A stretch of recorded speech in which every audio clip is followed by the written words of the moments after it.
final que el pueblo salvadoreño sepa la verdad. Y uno de los compromisos que nosotros tenemos acá como diputados, que somos funcionarios públicos, es eso, es transparentarle la verdad a los ciudadanos de nuestro país. Hace aproximadamente un poquito más de 40 años, nuestro país todavía vivía en los gobiernos militares, en donde estuvieron instaurados alrededor de 40, 50 años este tipo de gobiernos, en donde se dieron todo tipo de abusos, en donde menospreciaron a la gente, en donde a la gente le robaron sus tierras, le robaron sus derechos, le robaron su dignidad, le robaron la esperanza, le robaron el orgullo de sentirse salvadoreños, de haber nacido en este país. Por lo cual todo esto conllevó a lo que ya todos en este país sabemos: golpes, juntas revolucionarias de gobierno y al final en una guerra civil en donde se mataron salvadoreños entre salvadoreños, en donde los muertos los pusimos nosotros. ¿Cuántos padres no conocieron a sus hijos? ¿Cuántos hijos no conocieron a sus padres? ¿Cuántas madres perdieron a sus hijos? Todas las cosas que sucedieron en esa guerra. Pero la historia y en esa coyuntura daban también oportunidades de cambio. Llegó el momento en irnos a elecciones y elegir libremente quiénes iban a administrar nuestro país. Y estoy seguro de que toda la gente, mucha gente que fue a votar en ese entonces, fue con esa única intención de darle la oportunidad a este país para ser un mejor país, para salir adelante, para encontrar consensos, para encontrar puntos en común que nos sacaran adelante y que nos devolvieran todas esas cosas que nos habían quitado. Y comenzó lo que muchos creímos, o lo que muchos creyeron: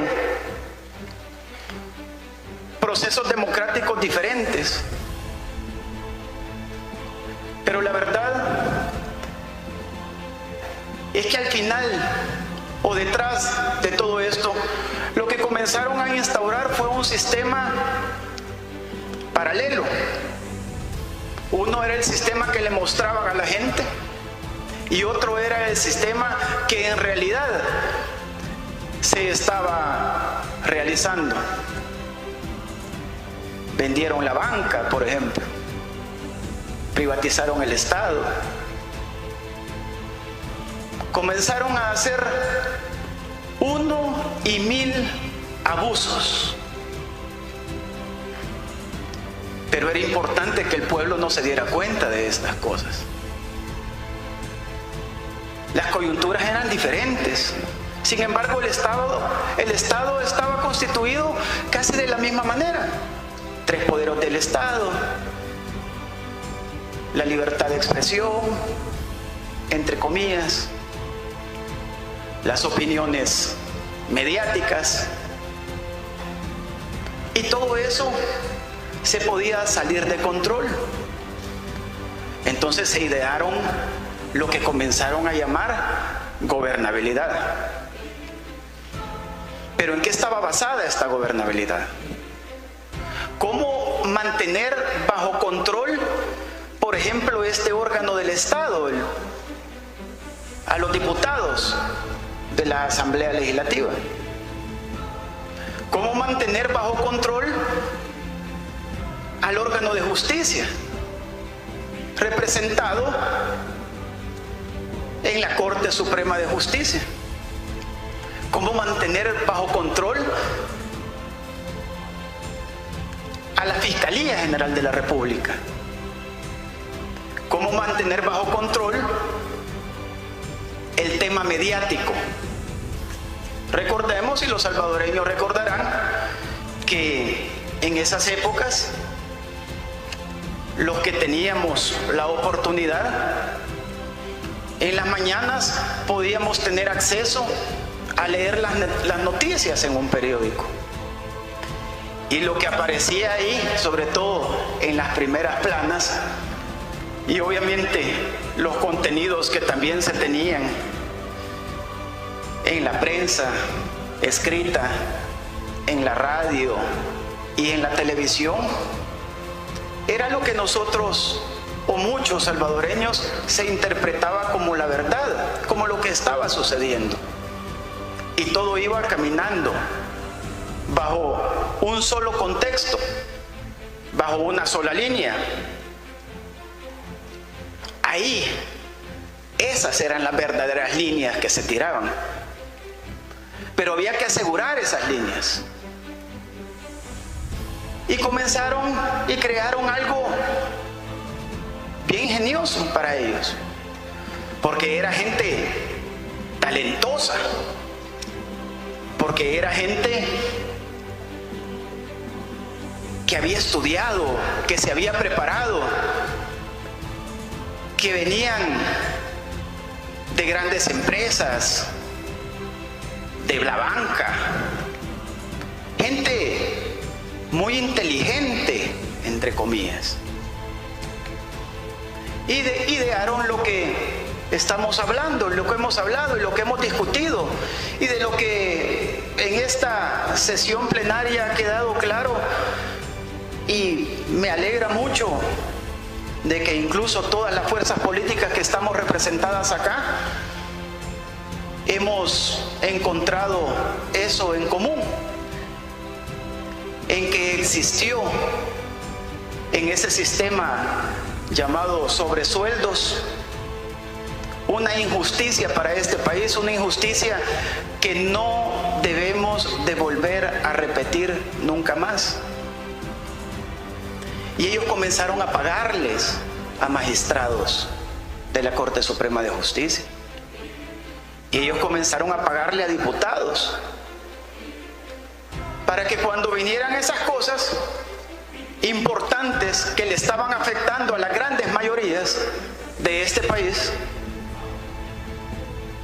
todo eso quedara en silencio y fuera ignorado.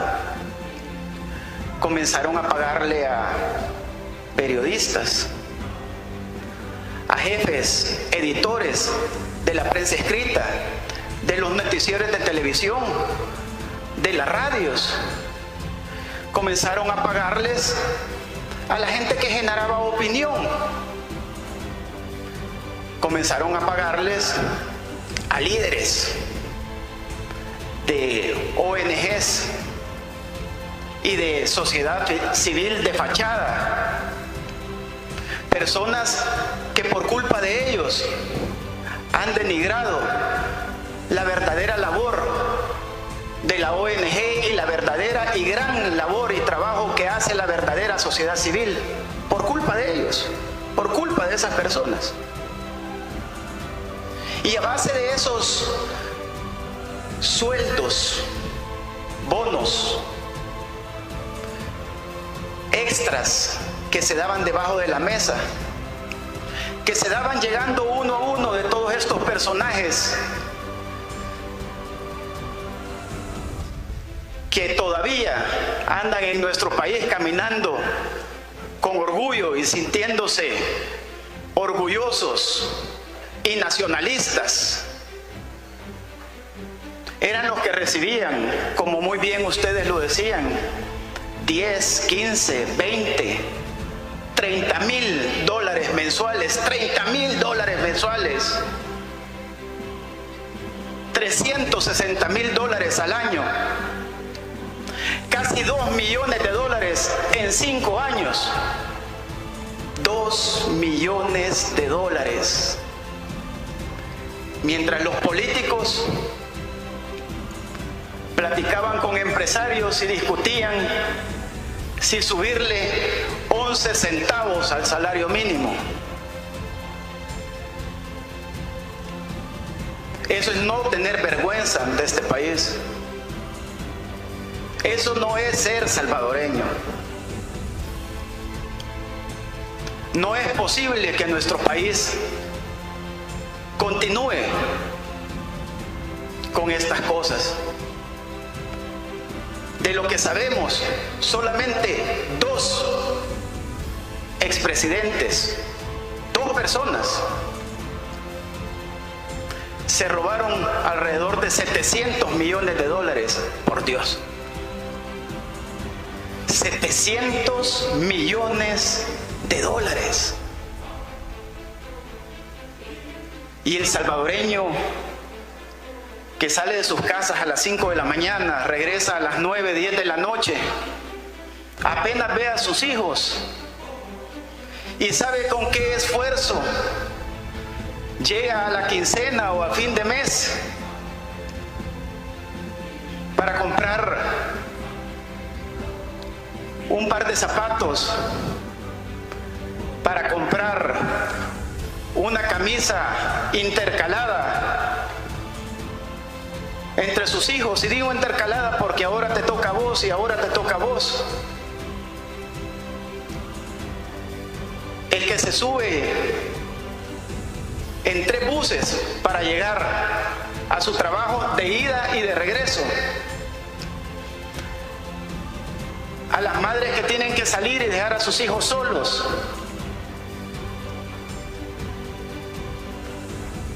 ¿De verdad no pensaron en eso?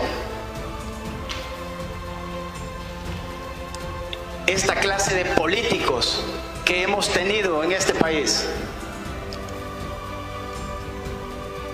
¿Cómo es posible que tuvieron esa vergüenza? Yo siempre he dicho, y también como lo decía mi colega diputada Sueci Callejas, yo también tengo un dicho que dice, para mí es una realidad, porque los que nos metemos a la función pública para hacer dinero, estamos completamente en el camino equivocado, porque la función pública no es para hacer dinero. Si una persona deja esos grandes cargos que han tenido para entrar a un ministerio, a una secretaría, donde se gana mucho menos de lo que estaban ganando, esos grandes banqueros, esos grandes tanques de pensamiento, esos grandes líderes, esas personas multipreparadas que han tenido acá, que no estoy de acuerdo que este país ha tenido los mejores cerebros trabajando en la función pública. Y lo digo con propiedad y lo digo por los resultados que hemos tenido. ¿Qué nos heredaron como país? ¿Qué educación nos heredaron? ¿Qué seguridad nos heredaron? ¿O acaso somos una de las mejores economías del mundo o de la región? ¿Acaso tenemos el mejor nivel educativo de esta región? ¿Acaso tenemos el mejor nivel de seguridad de esta región? Eso es lo que nos heredaron estas eminencias que han pasado por la función pública, por los últimos gobiernos, en donde solamente llegaron a beneficiarse ellos a los que los rodeaban. Cuando ustedes ven a un funcionario público con los sueldos que están allí, que son públicamente, los sueldos que todos aquí ganamos y todos en la función pública, no es posible que un funcionario basado en eso, obviamente, tenemos que decirlo, hay funcionarios que a lo mejor vienen de ser empresarios hoy, que tienen sus empresas y que seguramente tienen sus ingresos, siempre los han tenido. Y eso no tiene nada de malo, por supuesto que no. También hay personas que vienen de cuna de oro, de buena cuna, que nunca les ha costado el dinero, que no saben lo que es esperar el 15 o el último de mes. Y eso no tiene nada de malo, absolutamente nada de malo. Dios así lo quiso. Y esas son las oportunidades, y al final el mundo y la vida es así, eso no tiene nada de malo. Pero ver a un funcionario público que vive de la política, cambiando carros, comprando casas, viajando, dándose una vida de lujo, para mí, y siempre lo he dicho, solamente hay dos opciones: o son magos o son ladrones. Y yo no los veo haciendo magia en ningún lado. Para mí son ladrones.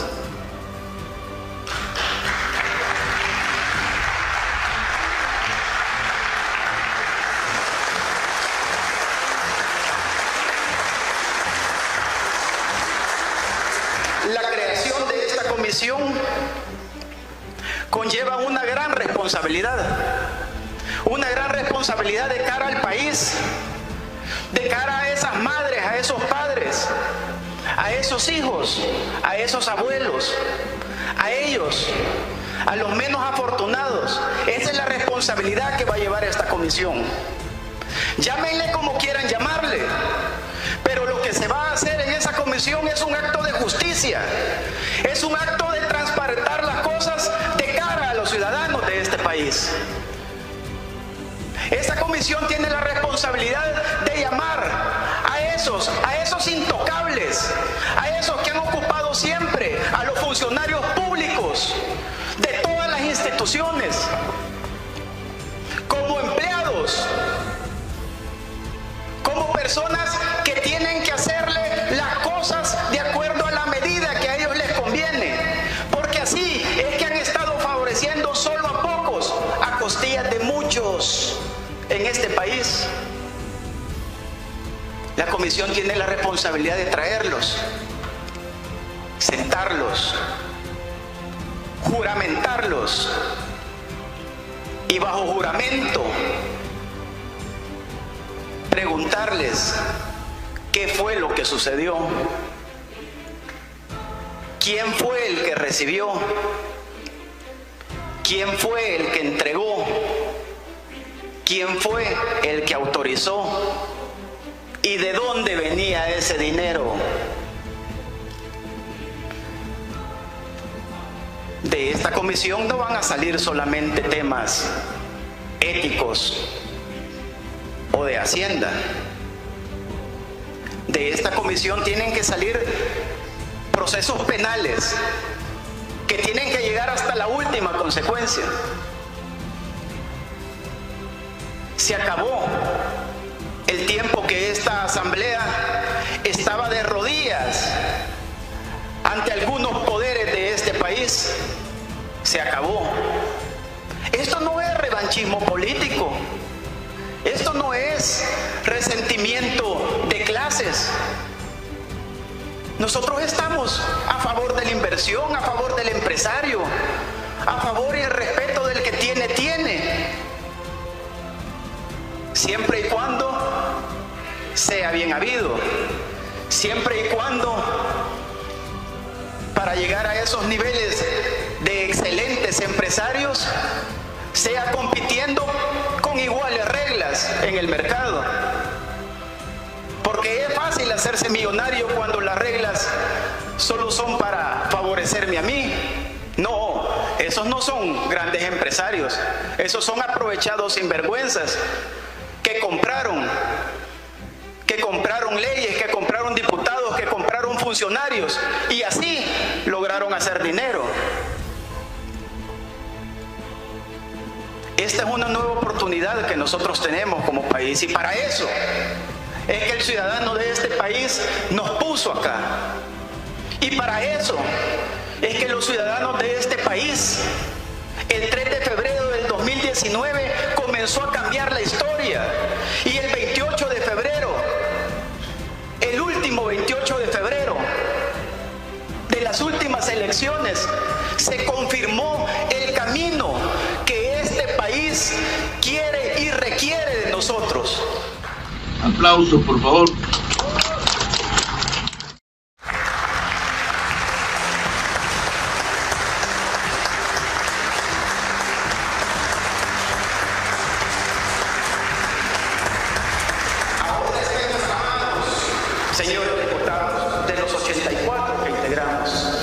este pleno. Está en nuestras manos ser diferentes, darle una oportunidad a nuestro país, porque nosotros vamos y venimos, muchos vamos a estar aquí temporalmente, vamos a estar aquí lo que Dios quiera y lo que el pueblo salvadoreño quiera, y a lo mejor también lo que personalmente también queramos estar acá. Vamos y venimos, pero la oportunidad que ahora tenemos de cambiar el rumbo, tenemos que demostrarla, y la tenemos que demostrar con hechos, no con palabras. Y eso es lo que hemos estado haciendo. Llevamos un poco más de 2 meses de trabajo en esta nueva Asamblea Legislativa y las cosas están cambiando. Las cosas van a seguir cambiando. Yo tengo la seguridad de eso.